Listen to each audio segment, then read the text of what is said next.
안녕하십니까.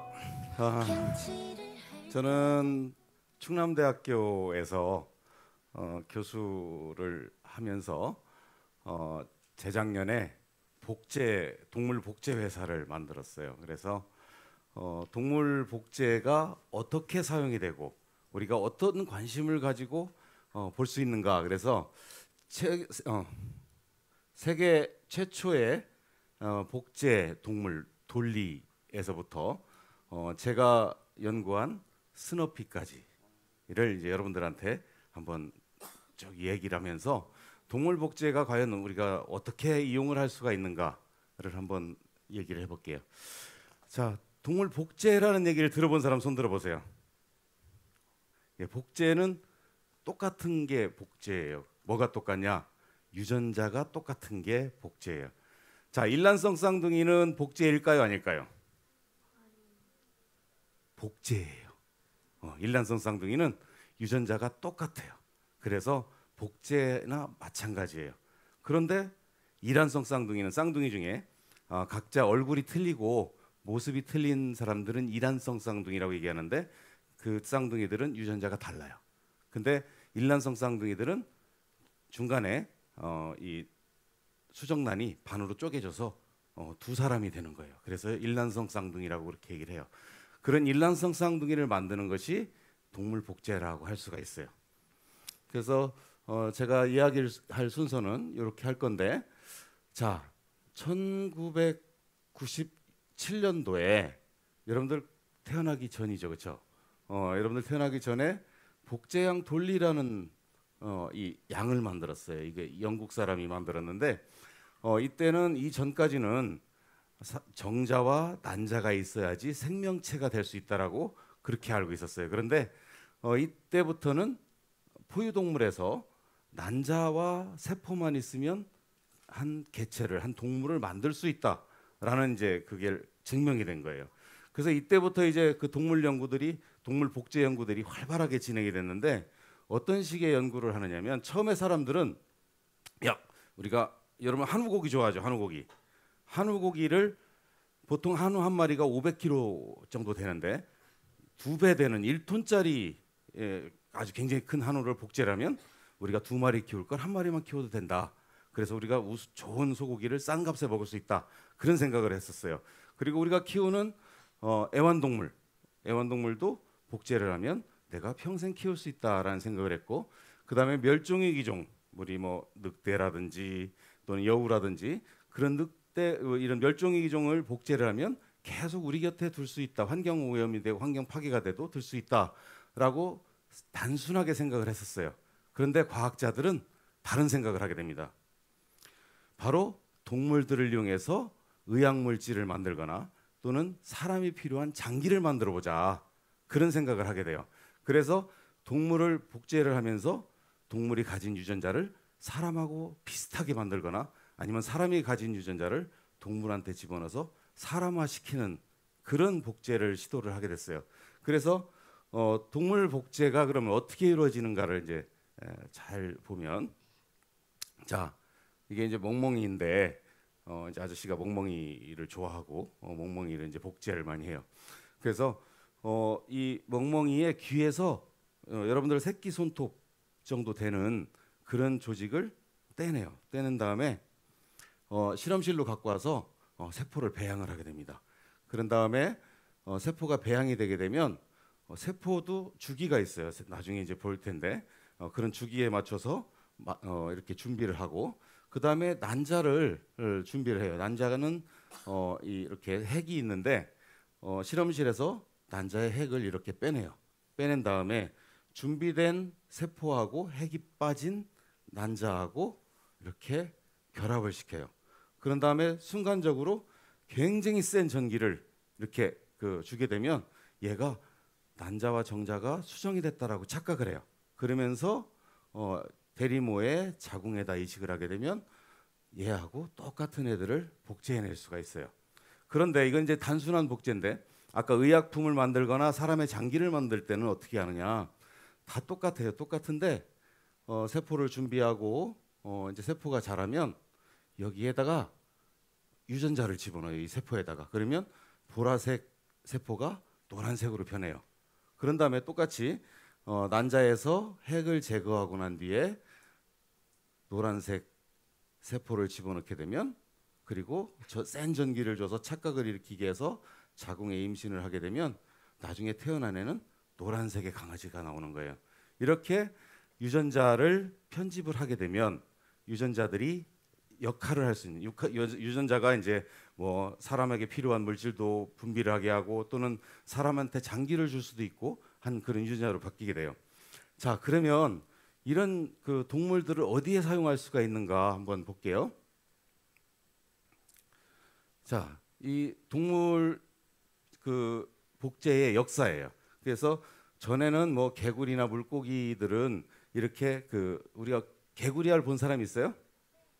개구리알을 꺼내 가지고 실험실에 와서 반으로 쪼개 가지고 일란성 쌍둥이 만드는 것처럼 복제를 했었어요. 그런데 97년도에 이제 복제형 돌리를 만들게 되면서 쥐도 복제하고 소도 복제하고 돼지도 복제하고 고양이도 복제하고 말, 그다음에 쥐, 그리고 스너피까지. 이건 스너피는 아저씨가 만든 거예요. 근데 여기서 이제 한국 사람들이 제일 세계 최초로 만든 거는 고양이하고 강아지예요. 근데 고양이는 미국에서 만들었고 강아지는 우리나라에서 세계 최초로 만들었어요. 얘 이름이 이제 스너피라고 얘기를 하는데, 자, 그러면 이런 동물 복제 기술을 어디다 쓸 수 있느냐? 자, 여러분, 우리가 간이 안 좋아요. 또는 심장이 안 좋아요.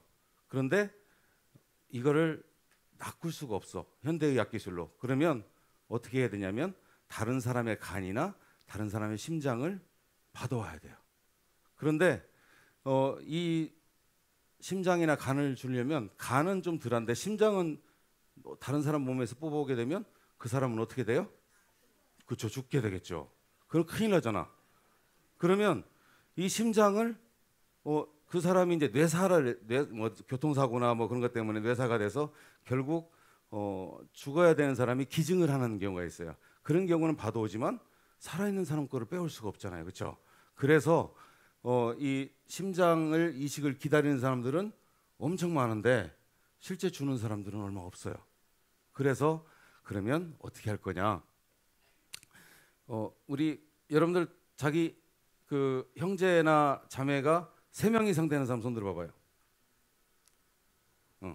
3명에 그 뭐 이게 형제가 많은 집들이 많죠. 아저씨는 형제가 5남일이었어요. 그래서 되게 많았어요. 옛날 대가족이었죠. 그래서 옛날에는 식구가 아프면 동생이 형한테 콩팥을 주거나 또는 형이 동생한테 뭐 간 일부를 떼주거나 뭐 그렇게 했었어요. 근데 요즘은 그렇게 못 하잖아요. 어떤 드라마에 보니까 형이 아프니까 형을 낚으려고 백혈병을 낚으려고 동생을 낳기도 하고 뭐 이제 그런 드라마도 있더라고요. 그런데 지금 그 형제들이 적으니까 그걸 못해. 그래서 생각해낸 게 지금 또 이제 이 뭐죠? 장기이식 서약 같은 거 해가지고 이제 내가 죽으면 또는 교통사고가 나면 이제 다른 사람한테 장기를 주라고 그렇게 이야기를 합니다. 하지만 우리 그 핵가족이나 또는 나이가 너무 많아서 못 주는 경우가 많아요. 그래서 생각해낸 게 동물의 장기를 이용을 하자 그랬어요. 근데 원숭이를 하면 좋겠지만 원숭이는 너무 뭐 많은 질병도 있고 멸종이, 그래서 돼지의 장기를 이용해 보자. 그래서 돼지의 장기를 이용하고 있어요. 어떻게 하냐? 복제를 해요. 사람한테 필요한 유전자들을 집어넣어서 복제를 하면 이 돼지의 장기를 사람한테 이식을 할 수가 있어요. 근데 너무 많은 그 장애물들이 있어요. 그래서 이 장애물들을 뛰어넘는 연구들을 지금 하고 있어요. 그래서 현재는 이 3단계가 있는데 2단계까지는 뛰어넘는 연구가 진행이 돼서 앞으로 한 50년 후에는 돼지의 장기를 사람이 이용을 할 수가 있어요. 그래서 사람이 안 줘도 돼지가 사람한테 장기를 주는, 부품처럼 심장도 갈아 끼고 간도 갈아 끼고 하는 세상이 앞으로 올 거예요. 그다음에 이제 뭐 줄기세포가 있는데 이거는 여러분들한테 뭐 줄기세포는 만능 치료 줄기세포다. 이것도 복제로 만들 수 있다라고 이제 간단히 이야기를 하겠고요. 그래서 세포 복제는 이제 체세포 복제는 어떻게 할 수 있냐면 이런 장기도 만들 수 있고 또 아바타 동물도 만들 수 있어요. 우리가 아플 때 신약을 치료약을 넣는데 사람한테 직접 못 주고 동물들한테 주는 그런 아바타 동물을 만들기도 하고 특수 동물도 만들기도 합니다. 자, 그러면 이제 마지막으로 여러분들이 좋아하는 강아지들. 이제 이게 세계 최초의 복제개 스너피고요. 그 새끼 낳았을 때 처음에 이제 젖을 빨 때 그 사진이에요. 그다음에 이거는 이제 친자간별 해가지고 이제 이 체세포 제공견이나 그다음에 세포 스누피가 똑같다, 만장 저 일치됐다라는 걸 보여주는 사진이고요. 그 사진도 이제 이게 스누피고 이게 이제 원본 강아지인데 미국에서 수입한 개인데 사진을 비교해 보니까 너무 똑같이 커요. 자, 여기서 어떤 강아지가 원본 강아지고 어떤 강아지가 스누피일까요? 오른쪽 왼쪽? 왼쪽이라고 생각하는 사람 손으로 봐봐요. 자, 오른쪽이라고 생각하는 사람. 예, 오른쪽이 맞아요. 이 강아지가 스너피입니다. 그래서 굉장히 똑같죠, 그렇죠? 일란성 쌍둥이처럼 똑같습니다. 이 정도로 우리나라의 복제 기술이 많이 성장해 있습니다. 그래서 2005년도에 최고의 발명품이라고 선정되기도 했어요, 세계적으로. 그 다음에 이제 특수 목적견이라고 해서 마약 탐지견, 또 검역 탐지견, 경찰견을 만들어서 우리나라 치안에 지금 기여하기도 있습니다. 그래서 저희가 만든 강아지가 지금 공항에서 활동하고 있어요. 예. 그다음에 이건 300년 전에 이제 우리 사라졌던 삽살개, 얼룩무늬 삽살개 한 마리가 나왔는데 불행하게도 불임이었어요. 그래서 이거는 복제로 저희가 복원을 시켰어요. 그다음에 이거는 아까 얘기했던 그 삼성그룹의 응 회장님이 키우던 강아지인데 16살 때 죽어서 저한테 이제 의뢰가 왔어요. 그래서 이 강아지를 복제해서 선물을 했는데 그래서 저를 만나자고 그래갖고 되게 좋아했어요. 근데 이분이 쓰러지셔가지고 망했어요. 그래서 다음에 뭐 이제 이런 경우가 있으면 빨리 만나야 될 것 같아요. 예. 자, 그런데 이게 사람들이 악용을 할 수가 있어요. 사람 복제를 해서 자기의 어떤 아플 때 쓰려고 하는 뭐 그런 나쁜 생각을 할 수 있는데 그런 나쁜 생각을 하면 절대 안 되고 양심적으로 그런 과학에 임해야 된다는 얘기를 끝으로 마치겠습니다. 고맙습니다.